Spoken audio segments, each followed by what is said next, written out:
While XRP dethroned Bitcoin, XRP, in my opinion, is at such a crucial position right now. And when I say crucial position, I don't mean it in a bad way. No, I actually mean it in a sense that XRP is holding a position that is to be envied by any other old coin in this space. The position is the fact that XRP is now being marketed to institutional players in a big way through institutional DeFi initiatives. Number one. Number two, tokenization on the XRP ledger is starting to heat up because of a lot of the tokenization initiatives being promoted by Ripple. On top of that, right now we also know that Ripple has over 1,700 NDAs to tap into blockchain-based payments and initiatives, which means we go back to XRP and the XRPL. And we also know that XRP has regulatory clarity on top of the fact that adoption around XRP is only growing more and more. We really kind of look at what's been happening with like the Hidden Road acquisition from Ripple Roust. So when we think about that crucial position that XRP is in, it's in a position to absolutely dominate this space. And I do think that it will, especially going forward as more and more regulatory discussions are ongoing and start to kind of become a reality around crypto, which only reinforces cryptocurrencies like XRP. So let's actually talk a little bit about this.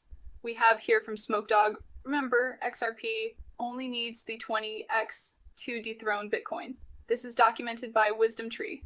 Now 20x. When we are at, XRP's level is not just an easy feat, right? It's a little bit challenging, but we have to match Bitcoin's market capitalization. XRP's price would need to increase more than 20 times from its current levels. This monumental challenge underscores Bitcoin's entrenched dominance and unique value. Now, they do outline the transaction speed and throughput, but also they talk about the road ahead. So for XRP to rival Bitcoin's 1.9 trillion market cap, transformative shifts would be essential. Number one, mass adoption. XRP must see a surge in usage for payments, remittances, and other applications. Regulatory clarity, favorable regulations could attract more institutional investment, ecosystem expansion, new partnerships, and innovations. Extending XRP's utility beyond payments, and then market sentiment, a broader pivot towards altcoins over Bitcoin now, of course, during alt season. That could definitely happen. But also leading up to alt season, I do think that we get regulatory clarity for XRP, specifically in terms of mass adoption, might be a little bit off still, but the ecosystem is definitely expanding. I don't think I need to even tell you guys that you've been noticing a lot of the updates over the last couple weeks from Ripple, which, really kind of tells us everything that we need to know about the future of XRP. But outside of that, we also have over here from Digital Asset Investor, which really kind of confirms my thought process as well, which is regulations and the Bitcoin regulatory monopoly, and bring in a utility market for the first time ever, that Bitcoin dominance can disappear quicker than people think. And yeah, it can. We watched it, in fact, back in 2021, go from like 70+% quickly down to 40% in roughly like the span of, I would argue, maybe 4-6 weeks. It was that fast. And, even today, when we think about market dominance, when we think about the shift that could happen at any moment, old coins could quickly steal the show. But also, all it really takes is one big announcement around XRP, and all of a sudden you have XRP, rallying against Bitcoin and ultimately rivaling its dominance as well. But outside of that, I did make a post back in January of this year, which I said, if you think that the Bitcoin maxes are crying now, just imagine what they will do when the following happens. XRP ETFs approved and begin trading XRP flips. Ethereum again. Banks use Ripple's custody solution for various use cases, including tokenization, because SAP 121 was repealed. Also, we know that the OC did approve crypto, the FDIC approved crypto, the Fed even approved crypto. US banks announced that they will use XRP. XRP begins to clear a path to rally against, and potentially flipping Bitcoin utility becomes the main driver of value, proving how ridiculous the store value claim is for a volatile asset. Like Bitcoin maxes can continue to push baseless claims. However, this space has dramatically changed over the years, supporting the utility narrative even more. The fear, hate, and jealousy on the timeline are all the proof you need to understand what's happening and what's coming. Enjoy the show, and yes, I still think to this day that this is 100% facts. Once we have the XRP ETFs approved, it's game over. I think that XRP flips Ethereum on top of that. I think that we start to see banks tapping in, and I also think that we start to see big announcements happening from big banks, and then outside of that, we start to see XRP really rallying, and we might even rally against Bitcoin in a big way. That will be a very crazy time to really kind of focus on XRP, is just kind of seeing some of these things align perfectly. For it now, what's the time frame on this? We don't really have one.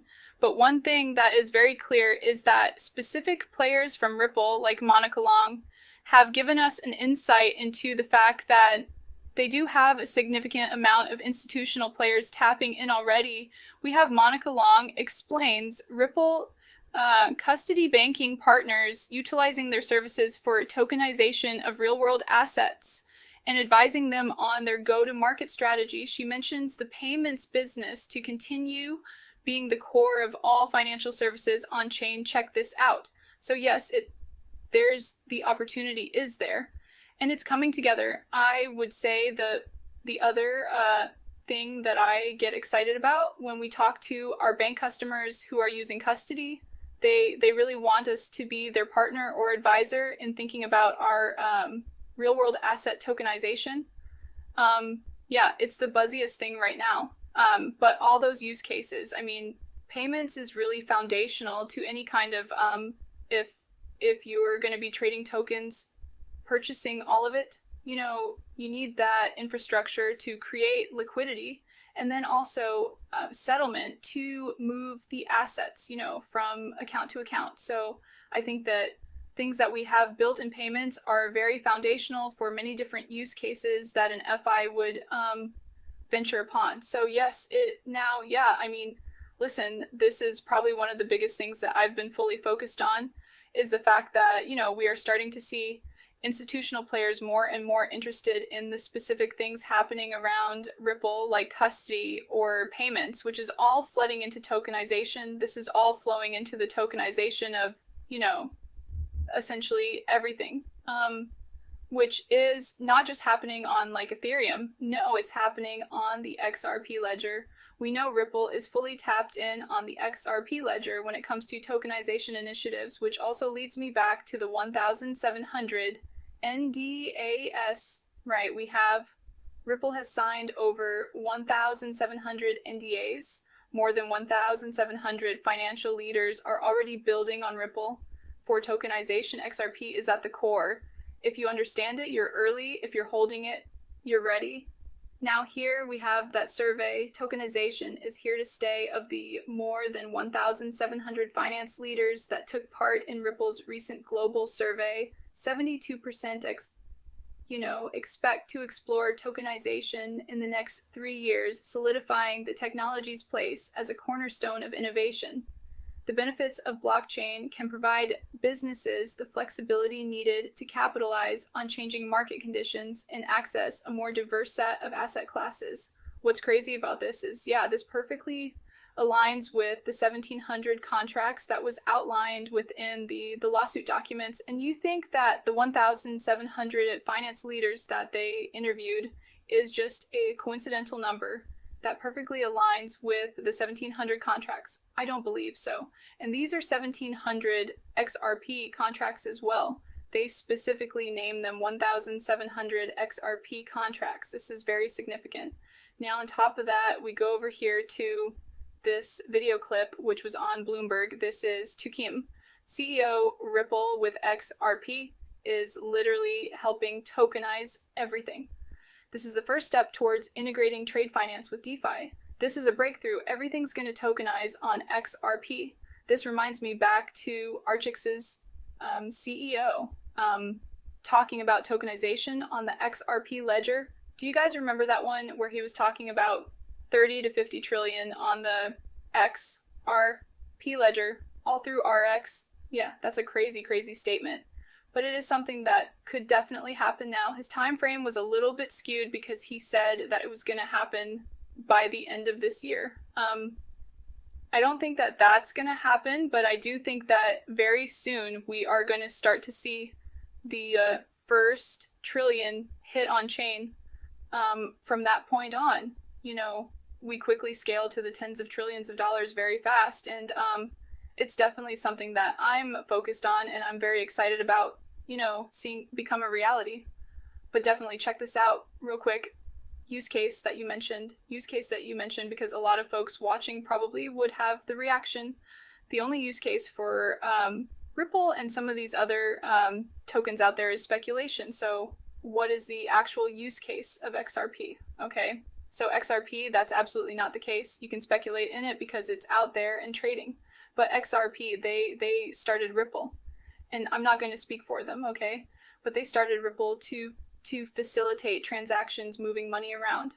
Okay, but now it's literally helping tokenize everything as they develop their level 2 build out. They are really going to tokenize everything. They've just bought a broker-dealer clearing member, as you may know, and I think that that's the first step toward integrating traditional finance with DeFi, and I'm telling you, this is going to be a breakthrough. It is a breakthrough, but it'll happen slower than people think.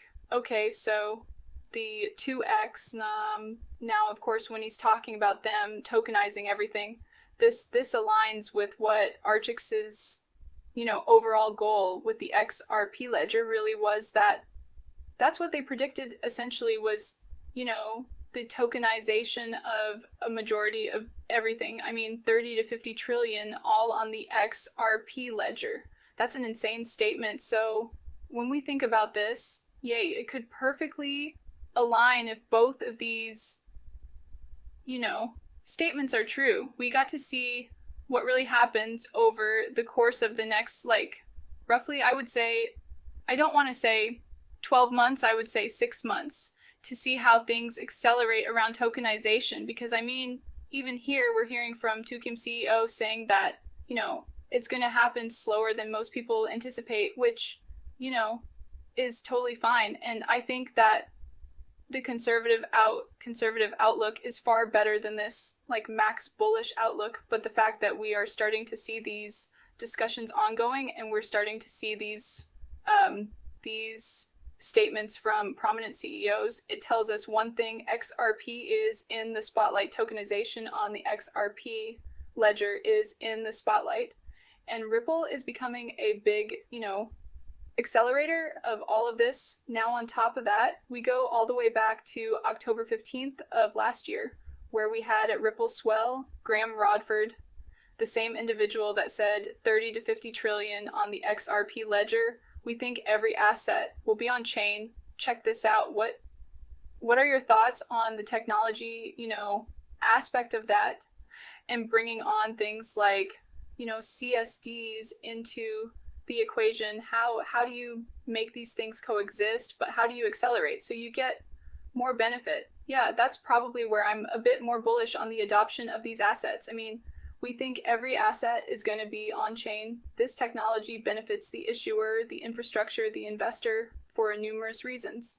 So it's inevitable that this is coming. And you mentioned central securities depositories. And for those that don't know, like DTCC, Eurocare, they're kind of the books and records for a lot of publicly traded securities. And every single one of them, Euroclearstream, DTCC, these guys are looking at tokenization.